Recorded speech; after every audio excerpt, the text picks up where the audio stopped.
Friends, स्वागत है आप सभी का आपके अपने YouTube channel study session with HM में। तो फ्रेंड्स, आज हम RBC class 10 Hindi chapter number 13 Lakshmi Narayan रंगा को कंटिन्यू रखेंगे और आज इस वीडियो का पार्ट 2 है। अगर आपने पार्ट 1 नहीं देखा है तो ऊपर आई बटन पे क्लिक करें और फटाफट से पार्ट 1 देखकर पार्ट 2 को स्टार्ट कर दें, क्योंकि बहुत ही इंटरेस्टिंग चैप्टर चल रहा है, आपको मिस नहीं होना चाहिए, ठीक है ना। और अगर वीडियो अच्छी लगे तो प्लीज़ वीडियो को लाइक कर दें और चैनल को सब्सक्राइब कर दें। तो पिछले वाले वीडियो में थोड़ा रह गया था, एक पैराग्राफ रह गया था, तो उसको कंप्लीट करके फिर आगे बढ़ते हैं। पेज नंबर 66 स्क्रीन पे दिख रहा होगा आपको। लास्ट में जो सागर लिखा हुआ है इससे स्टार्ट करते हैं। तो सागर जेलर की जवाब देते हुए कहता है, जेलर साहब, जैसे एक बीज गलकर ही सैकड़ों बीज पैदा करता है, जैसे एक बीज गलकर ही सैकड़ों बीज पैदा करता है, एक लौ जलकर ही हजारों दीप जला सकती है, एक लहर उठकर ही हजारों उठा सकती है, वैसे ही एक शहीद भी अपने प्राणों के बीज बोकर शहीदों की अमर फसल उगा सकता है। मेरे प्राणों की आहुति चाहे पूर्ण आहुति ना बने, पर यज्ञ को प्रज्वलित तो रखेगी, मतलब जलाए तो रखेगी मेरे प्राणों का दीप। जेलर कहता है इसके जवाब में, पर सागर तुम्हारे प्राणों का दीप बुझा दिया जाएगा और उसकी रोशनी की एक किरण तक को इस कोठरी से बाहर नहीं फैलने दिया जाएगा। फिर सागर कहता है इसके जवाब में, पर आग बुझकर भी वातावरण की सांसों में वह गर्मी भर जाती है, पर आग बुझकर भी वातावरण की सांसों में वह गर्मी भर जाती है जो कहीं लपट बनकर भी जल सकती है। जेलर ने कहा, ये सब जुनून की बातें हैं, ये सब जुनून की बातें हैं। तुम यहाँ परकोटे में कैद हो, परकोटे यानी पूरा एक बॉक्स में बंद हो। यहाँ तुम्हारी आवाज को कुचल दिया जाएगा, उस दम तोड़ती आवाज को कोई सुन नहीं पाएगा। तुम्हारी सपनों की दुनिया इसी काल कोठरी में दफन हो जाएगी। सागर कहता है हंसकर, आवाज कभी मरती नहीं जेलर साहब। मेरी आवाज का यदि गला घोटा गया तो वह जनता की आवाज बन जाएगी, और जनता की आवाज कभी दब नहीं सकती, कभी मर नहीं सकती। सोचकर कहता है सागर, फिर शहीदों की जिंदगी तो लुप्त गंगा की तरह होती है जेलर साहब, जो कहीं भी किसी भी धरातल को फोड़कर भैंस निकलती है। उसे कोई जंजीर, कोई जेल, कोई दीवार, कोई परकोटा बांध नहीं सकता। हमने देखा है कि जो पानी होता है वो किसी का वो नहीं देखता, मार्ग में कोई भी बाधा हो वो उसको पार करके उससे पार हो ही जाता है, ठीक है ना। तो इसी प्रकार के इसी उदाहरण देते हुए जेलर को समझाते हैं सागर जी। तो जेलर कहता है इस पर, यह सब पागलपन है सागर। तुमने कभी सोचा तुम कितने स्वार्थी हो? तुम्हारे जीवन पर सिर्फ तुम्हारा ही हक नहीं है, तुम्हारे परिवार का भी अधिकार है। जानते हो, तुम्हारे बूढ़े पिता तुम्हारे लिए तरस तरस कर मर गए, दिन रात गोपा गोपा की रट लगाते हुए तुम्हें पुकारते पुकारते तुम्हारे बीमार बूढ़ी माँ के प्राण पखेरु ना जाने कब उड़ जाएं, प्राण पखेरु मर जाएं। तुम्हारे भाई कितने दुखी हैं, सूनी गोद वाली तुम्हारी पत्नी दिन रात कितनी रोती है। क्या तुम्हें इन सब पर दया नहीं आती?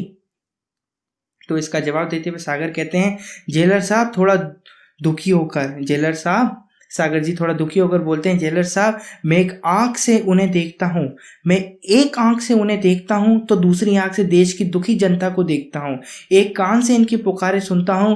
जेलर साहब, मातृभूमि मेरी माँ की माँ है, मातृभूमि मेरी माँ की माँ है, देश मेरे पिता का पिता है, मेरे देशवासी मेरे परिजनों से बढ़कर हैं। यदि मेरे घर वालों के दुख आंसू भारत माता के होंठों पर सुख स्वतंत्रता की मुस्कान रचा सकें तो मैं अपने परिवार की हर आंसू सहाने को तैयार हूं।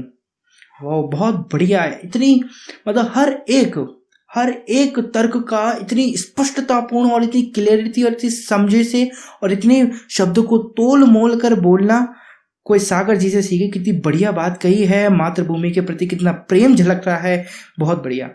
फिर देखें आगे जेलर इसका जवाब देते हुए कहता है, देखो मेरी बात मानो, व्यर्थ प्राण गंवाने से कोई फायदा नहीं।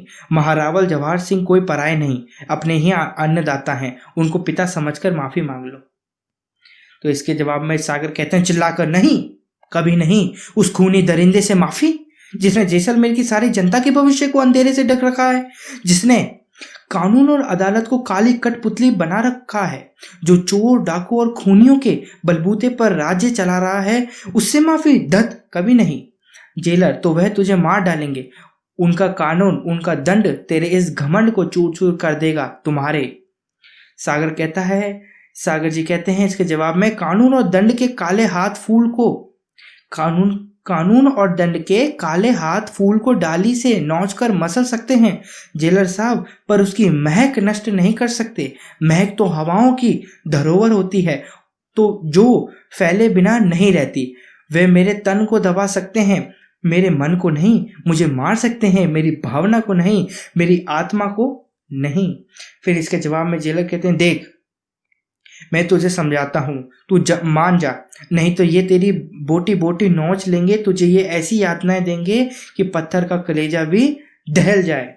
पत्थर का कलेजा भी दहल जाए मतलब पत्थर का जो कलेजा होता है ना, उसका भी पिघल जाए मन,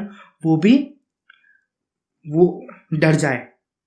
फिर देखते हैं जेलर कहते हैं, देख मैं तुझे समझाता हूँ, तू जान। ये तो हो गया अपना। फिर सागर कहता है साहस से, इस बात पे सागर कहता है साहस से, ये दुख और यातनाएं स्वतंत्रता की आग में घी सींचने का काम करेंगी।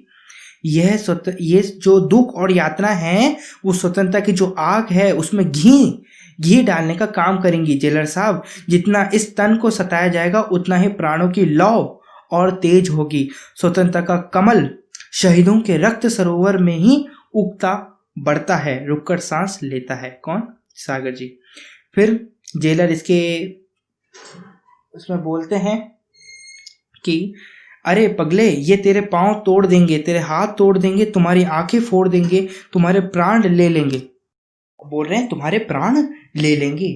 तो सागर हंसकर बोलता है, मातृभूमि के दीवाने तन का जीवन नहीं मन का जीवन जीते हैं। फिर मेरे पांव टूटने पर यदि मेरे देश का एक कदम आगे बढ़े, मेरे हाथ टूटने पर यदि देश के हाथ थोड़े मजबूत होते हों, मेरी आंखें फूटने से यदि देश को नई नज़र मिले, मेरे प्राण लेने से यदि देश को नया जीवन मिले, तो मैं इन्हें खोना अपना परम सौभाग्य मानूंगा। मेरा नाम सागर है जेलर साहब, मेरी गहराइयों को तोप और तलवार हिला नहीं सकते। तो जेलर साहब इसकी जवाब देते हुए कहते हैं, अब तुझे कैसे समझाऊं? मेरा तो यही कहना है।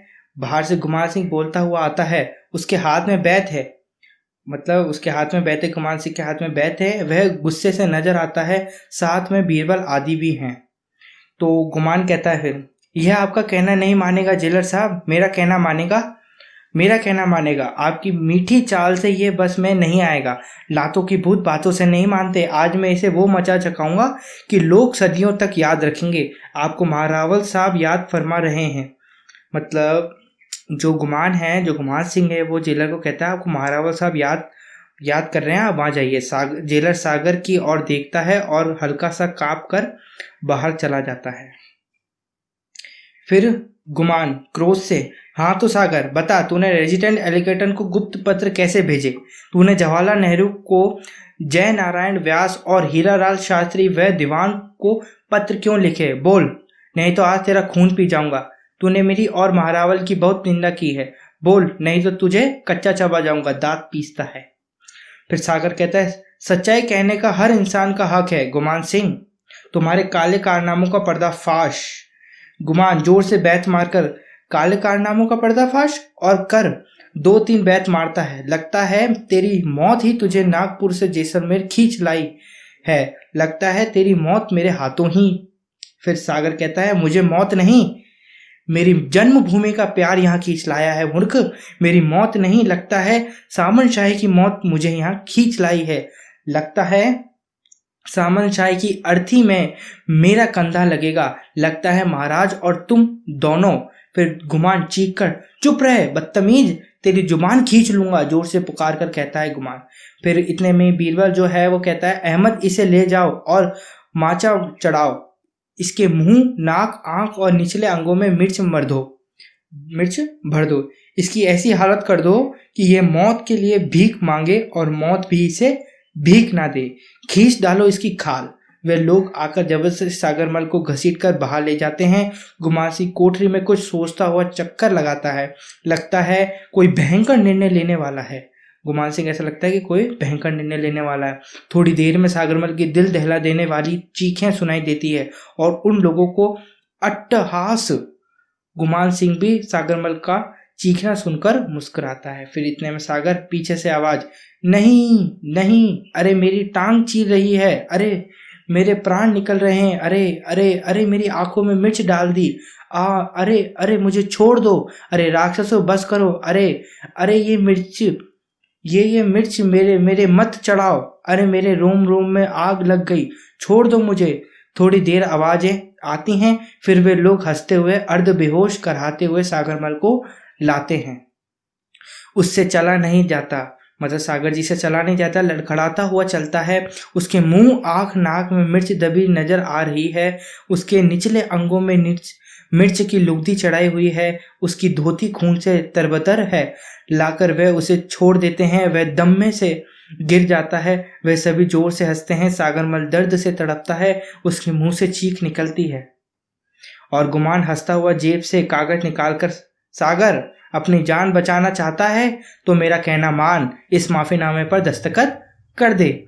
फिर सागर बोलता है चीख कर, मेरे मौत के पैगाम पर दस्तखत करा ले गुमान सिंह, पर माफीनामे पर जीते जी दस्तखत नहीं करूंगा। तुम लोगों ने पहले भी नारकीय यातनाएं देकर मुझसे गफलत में दस्तखत करा लिए और मुझे नाहक बदनाम किया। अब मैं हाथ कटवा सकता हूं पर किसी कागज पर दस्तखत नहीं कर सकता।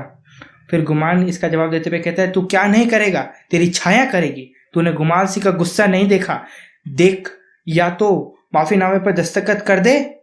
फिर सागर बीच में बात काटकर कहता है, ताकि माफीनामा दिखाकर तुम मुझे जनता की नजरों में गिरा सको, दस्तखत करके जनता और सरकार को बता सको कि मुझ पर कोई अत्याचार नहीं किया जा रहा। गुमान सिंह, तुम्हारी यह साजिश सफल नहीं होगी। फिर गुमान व्यंग्य में हंसकर, मतलब उसको जलाते हुए हंसकर कहता है, गुमान का हर मोहरा ठीक जगह पर बैठता है। सागरमल, अगर तूने इन कागजों पर दस्तखत नहीं किए तो तुझे मिट्टी का तेल छिड़ककर जिंदा जला दूंगा। और सागर, फिर इसके जवाब में सागर कहता है, और उस आग में तुम्हारा साम्राज्य जल जाएगा। जनता तुम लोगों को जीने नहीं देगी। इससे वो क्रांति होगी कि तुम्हारे जुल्म के शासन की नींवें तक हिल जाएगी, मतलब जो उनके जुल्म थे ना वो सारे खत्म हो जाएंगे। गुमान इसके जवाब में कहता है, गुमान सिंह ने कच्ची गोलियां खेलना नहीं सीखा है सागर। तुमने जगह जगह पत्रों में लिखा है कि इस अत्याचार को नहीं सह सकता, इससे तो आत्महत्या ही करना अच्छा। हंसता हुआ खूनी भेड़िए सी नजर टिकाकर समझे कि नहीं, ऐसा पूछता है किससे? सागर से। तो सागर कहता है, समझ गया, तुम मेरी हत्या पर आत्महत्या का कफन उड़ाने की कोशिश करोगे, पर भारत की जनता तुम्हारे इस चाल को मात दे देगी। मतलब सागर जी जो है उन्होंने अपने प्रत्येक पत्र में ऐसा लिखा है कि मैं जो यातनाएं हैं उनसे अच्छा तो मैं आत्महत्या कर लूँ, वो ठीक है। तो जो गुमान सिंह है वो इसका फायदा उठाते हुए कह रहा है कि सागर, तुमने अपने जो प्रत्येक पत्र में ये लिखा है कि आत्महत्या अच्छी है, तो जो मैं तुम्हारे साथ करूंगा ना, तुम्हारे को यदि मारूंगा तो मैं उसको बता दूंगा कि हमने नहीं मारा है, ये तुमने खुद ने आत्महत्या कर ली है, ऐसा कर दूंगा। तो सागर जी कहते हैं, समझ गया, मैं तुम्हारी बात समझ गया, और आप भी समझ गए होंगे शायद तक। मैं समझ गया तुम्हारी बात, तुम मेरी हत्या पर आत्महत्या का कफन उड़ाने की कोशिश करोगे, पर भारत की जनता तुम्हारी इस चाल को मात दे देगी। तो गुमान कहता है, नहीं, कभी नहीं, तेरे परदादे ने भी आत्महत्या की थी, यह तो तुम्हारा पुश्तैनी रोग है। फिर सागर कहते हैं गुस्से से चीखकर, झूठे, नीच, राक्षस, तू इतना घिरा हुआ है। गुमान कहता है गुस्से से, मुझे नीच कहता है? सागर बोलता है, हाँ नीच, 1000 बार नीच। और गुमान कहता है गुस्से से, बीरबल, मिट्टी के तेल का कनस्तर ला, इसे आज मजा चकाकर ही रहूंगा। फिर बीरबल चुप खड़ा सोच रहा है, फिर चीखकर मैं कहता हूं, ला, मतलब गुमान सिंह कहता है। बीरबल जाकर चुपचाप कनस्तर लाता है। गुमान सिंह कनस्तर लेकर सागर की तरफ बढ़ता हुआ अब सागर की तरफ बढ़ रहा है। फिर सागर कहता है, हाँ कहूंगा। गुमान गुस्से से, कहेगा? सागर, हाँ कहूंगा। गुमान सिंह आग बबूला हो जाता है। गुमान, तो ले, तेल सागरमल पर छिड़कता है, अब भी सोच ले, वरना माचिस जलाता हूं। सागर, जला ले। गुमान, जला लूं? सागर बोलता है, हाँ जला ले। गुमान माचिस निकाल कर जलाता हुआ, यह जलाई और अब तू देखते राख हो जाएगा। बोल, माफीनामे पर दस्तखत करता है कि नहीं? सागर बोलता है साहसपूर्वक, नहीं करूंगा, जल जाना मंजूर है पर माफी नहीं मांगूंगा। गुमान बोलता है गुस्से से, नहीं मांगेगा? आखिरी बार पूछ रहा हूं। सागर, नहीं मानूंगा राक्षस। गुमान बोलता है गुस्से से, राक्षस तो ले फिर। माचिस लगा देता है। सागर के कपड़ों में आग लगती है। वह बुझाने का प्रयास करता है। गुमान सिंह और उसके साथी हंसते हैं। धीरे धीरे आग तेज होती है। इस दृश्य को रंगमंच के पीछे आग का प्रभाव पैदा करके भी दिखाया जा सकता है। सिर्फ आवाजें आती रहें। अंत में जले हुए सागर को रंगमंच पर लाया जा सकता है। सागर, अगर हो सके तो थोड़ा तेल और छिड़क दे गुमान सिंह, ताकि तेरे और मेरे दोनों के मन के अरमान पूरे हो जाएं। गुमान हंसकर, इसकी आखिरी इच्छा भी पूरी कर दो। तेल छिड़कता है। आग तेज होती है। सागर जलने लगता है। आग तीव्र होती है तो चीख पड़ता है। सागर बोलता है, भारत माता की जय, भारत माता की जय। गुमान हंसकर, अरे इसकी आवाज़ें दूसरों को सुनाई देगी, इसके साथ साथ बोलो महारावल की जय, ताकि इसकी आवाज़ दब जाए। सागर जो ही भारत माता की जय बोलता है, वह तीनों साथ साथ महारावल की जय बोलते हैं। उससे सागर की आवाज़ दब जाती है और सिर्फ सागरमल की जय सुनाई देती है, मानो सागरमल भी महारावल की जय बोल रहा हो। सागर फिर इसमें भारत माता की जय जलने के कारण तड़पता है। भारत माता की जय। वे तीनों उसके चारों तरफ हंसते हुए चक्कर लगाते हैं तथा महारावल की जय के नारे लगाते हैं। सागर थोड़ी देर तड़पकर भारत माता की जय, भारत माता की जय बोलता हुआ धरती पर गिर जाता है और गुमान सिंह और उसके साथियों के अट्टहास के साथ पर्दा गिरता है। फ्रेंड्स, हमारा चैप्टर खत्म हो चुका है। अगर आपको हमारी वीडियो अच्छी लगी तो प्लीज़ वीडियो को लाइक कर दें और चैनल को सब्सक्राइब कर दें। धन्यवाद।